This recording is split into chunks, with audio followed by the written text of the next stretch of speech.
Mr. Hilsenrath, early on in your book, you describe Ms. Yellen's do-gooder ethos. And I say Ms. Yellen because this is when she was younger, before she got her doctorate. I thought this is pretty cool, obviously. I mean, wanting to do good. Everyone likes that, right? Yeah. But then this desire to do good is something that, like, it repeats in your book and it continues to the very end. I'll read you this passage.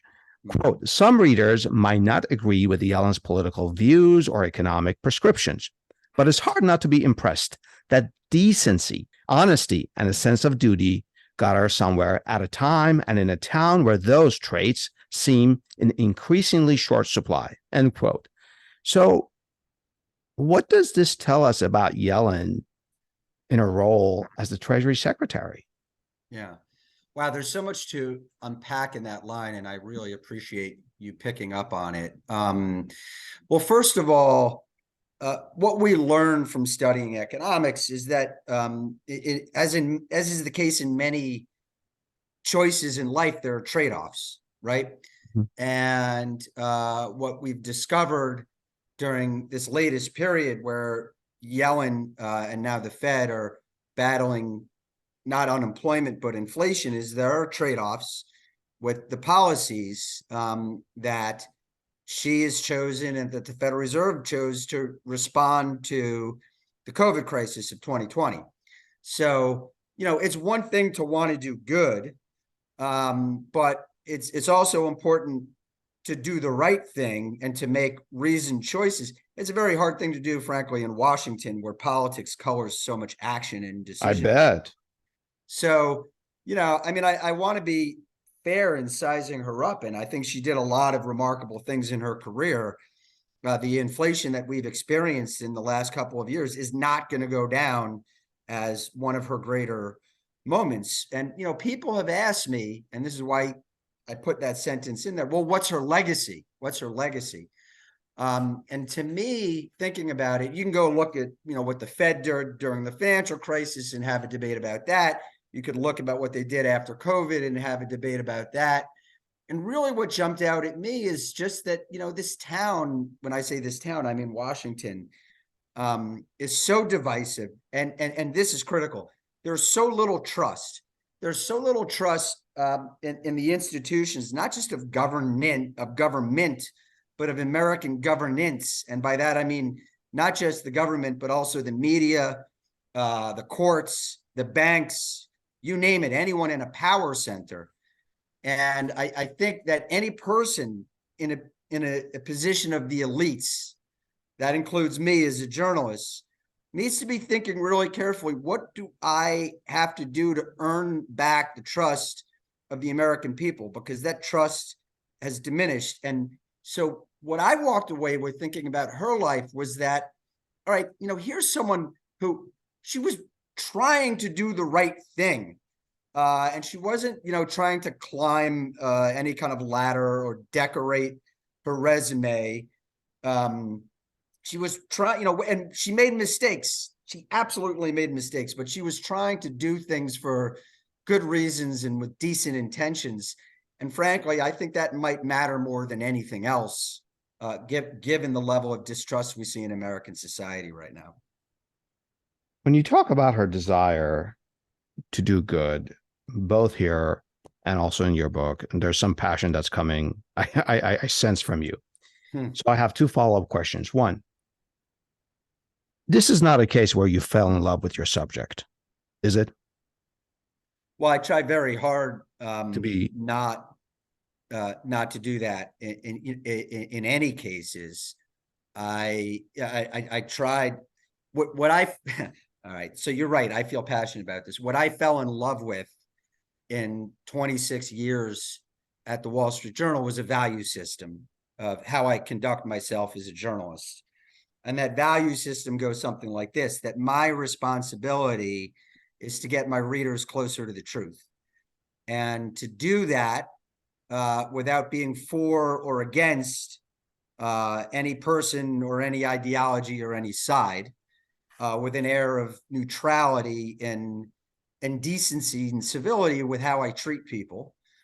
And I say this in the author's note at the back. That's how I tried to go about doing this book.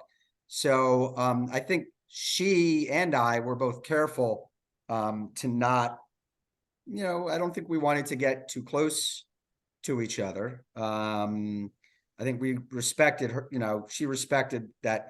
I didn't ask her for permission to do the book. She agreed to have conversations with me.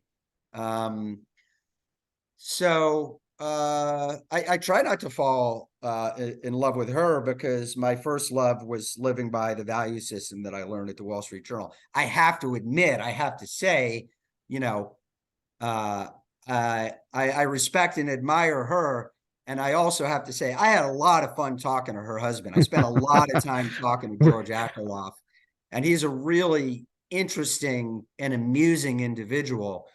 I tried not to fall in love with him or their son Robbie either, but I try to treat people with some decency and sense of civility. I'm going to go on another tangent, but when I was covering the Fed, sometimes people would give us a hard time, the Fed reporters, because they're like, they would have these press conferences, and they're like, people would complain. They're like, you're not hard enough on these people. You need to stand up and grab the microphone and point at them and yell at them the way who Sam Donaldson used to yell at the president. Yeah, yeah, And yeah. my own view is like, that's not the way I do journalism. You can ask hard questions without being a jerk. And you can, my job is to elicit information, and you can get information sometimes by asking people very polite questions, and they might not even recognize the trap you're walking them into. Yeah. So, I think it's important to treat people with civility, and to conduct myself in a neutral way. So I hope I didn't go too easy on her. Um, as I told you when we got on this call before we started the podcast, I told you that I've been following you for many, many years, and I know you've interviewed many important people in economy and politics. So let's go back to Secretary Yellen's desire to do good. Did that stand out for you?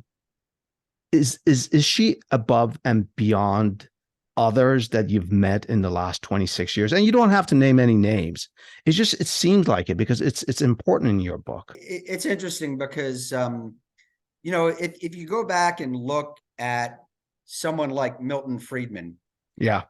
Whose views were the opposite of Janet Yellen's. He was a free market guy. He believed very strongly that the government should stay out of personal business. And Jim Tobin, who was very much a Keynesian, who believed the government had a role to play in people's business. And if you look back at how they talked about why they got into economics, they had the same reason. They wanted to do some social good. They just had different views about how to get there. So I won't say that Janet Yellen's desire to do good stood out. I think that was an ethos that was very much a part of the economics profession. Smart people who could do math, who wanted to do some social good. I'll tell you why I wrote the book. It occurred to me when she became Treasury Secretary that, here was an individual who had a record that really stood out. She was the first person in American history who had been the Treasury Secretary, the Fed chair, and the chair of the Council of Economic Advisors. She was a central player in American economic policy making for more than a quarter century. Yeah. What I saw in her was an opportunity to use her, so it looks like a biography, but really I saw in her an opportunity to use her as the central character to telling a much bigger story, not just about Janet Yellen, but about modern American economic history. Yeah. And, who were the people, and what were the debates and developments that got this country to the place that we're in right here and right now. So, when you see her face on that cover, she is the central character, but the story is an American story. It's a story of the American economy and the experiences that the people had at the helm of the ship, trying to navigate this very confusing tides, when they disagreed about which way the tides were shifting and which way and how the ship worked. Yeah. And that's really what I set out to do. In your book, you also talk about her her interest in fairness. This comes up several times. There's this really just funny story about how they're grading exams in London, and she kicks off Akerlof out of the car because she's all about efficiency and she's interested in Yeah. fairness. Yeah. And I've just let's fast forward to her as the Secretary of the Treasury. Is fairness kind of like goes into also correlates with wanting to do good, but is fairness something that is forefront now? She sits in the cabinet. She's a politician. Well, she's not a politician, but she's in the center of politics now. It's really hard to be fair. It's especially hard, so she and George spent a lot of time talking about what's the right thing to do, and that's why she took the job of Treasury Secretary in the first place. So, but I think again, what she's recognized over her career is that we have to make trade-offs as individuals, and policymakers also have to make trade-offs. And she's had a lot of fights with politicians in her own party about what's the right thing to do. The debt ceiling is a great example of it.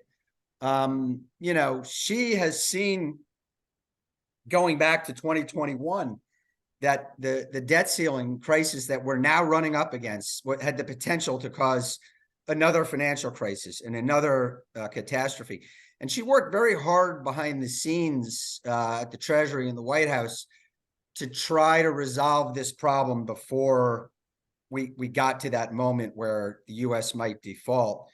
And there were political calculations in the White House itself that went another way, that went the way of, well, wait a second, we could use this issue to bludgeon Republicans for being irresponsible. Are you talking about now or 2011 Obama administration? You're talking about this year? I'm talking about now. Yeah. Okay. I'm following. Yeah. In 2021, there was we had some brush ups with the debt ceiling, and she just wanted to get the problem resolved. And there are people in the White House who saw it as a political opportunity to demonstrate how irresponsible they believed Republicans were. And her view was just like, let's just get out of a crisis. So, one's view of what's right and what's fair in a town like Washington can get very complicated very fast. It sure can. With respect to the debt ceiling crisis, let me read you this from your book. Quote, at home in Berkeley for a break in the summer of 2021, Yellen joked she might be the first U.S. Treasury Secretary to default on the debt and die of a heart attack. Then she went back to work, unquote.